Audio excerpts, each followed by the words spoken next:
አንድ ሰው በህልሙ ነጭና ጥቁርን በግ የሚያይ ከሆነ ይህ ትርፍን ያመለክታል። ነገር ግን ከነጩ በግ የሚገኘው ትርፍ እጅግ የላቀ መሆኑን የሚያበስር ህልም ነው። አንድ ሰው በህልሙ በግን ለመብላት ወይንም ለኢድ ሲያርድ ካየ ይህ እጅግ በጣም መልካም የሆነ ምልክት ነው። ከጭንቅ መገላገልን፣ ከበሽታ መዳንን እንዲሁም ዕዳ መክፈልን ያመለክታል። ነገር ግን ኢብኑ ሲሪን እንደሚሉት ያለምንም ምክንያት አንድ ሰው በግን የሚያርድ ከሆነ ይህ ከልጆቹ መካከል አንዱ ሊሞት እንደሚችል ወይንም ከቅርብ ዘመዶቹ አንድን ሰው ሊያጣ እንደሚችል ሊያመለክት ይችላል።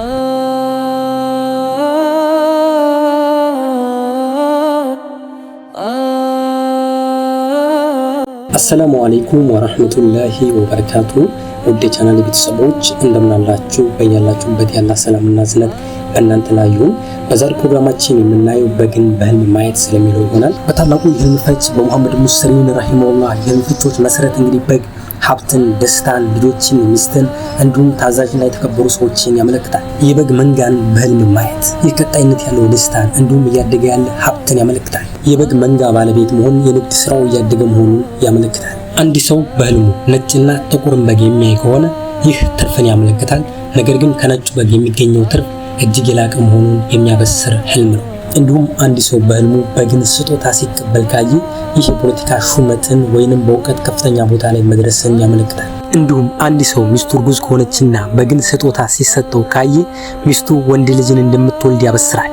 አንድ ሰው በህልሙ በግን ለመብላት ወይንም ለኢድ ሲያርድ ካየ ይህ እጅግ በጣም መልካም የሆነ ምልክት ነው። ከጭንቅ መገላገልን፣ ከበሽታ መዳንን እንዲሁም ዕዳ መክፈልን ያመለክታል። ነገር ግን ኢብኑ ሲሪን እንደሚሉት ያለምንም ምክንያት አንድ ሰው በግን የሚያርድ ከሆነ ይህ ከልጆቹ መካከል አንዱ ሊሞት እንደሚችል ወይንም ከቅርብ ዘመዶቹ አንድን ሰው ሊያጣ እንደሚችል ሊያመለክት ይችላል። እንዲሁም አንድ ሰው በህልሙ በስጋ ቤት በኩል እያለፈ የበግ ቅንጭላትና እግር የሚያይ ከሆነ ይህ ረጅም እድሜን ያመለክታል። እንዲሁም አንድ ሰው በህልሙ የበግ ነጋዴን የሚያይ ከሆነ ይህ ገንዘቡን እውቀትን በመፈለግ ላይ የሚያውልን አስተዋይ ሰውን ያመለክታል። አንድ ሰው በህልሙ የበግ እረኛ ሲሆን ካየ ይህ ስልጣንን፣ አመራርነትንና ሹመትን ያመለክታል።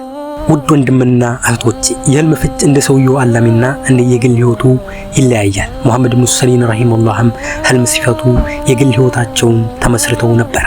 አላህ የበለጠውን ያውቃል። ወላሁ አለም። ለዛሬ ያስኩላችሁ ፕሮግራም ይሄን ይመስል ነበር። በቀጣይ እስከምንገናኝ ድረስ ወሰላሙ አለይኩም ወራህመቱላሂ ወበረካቱ።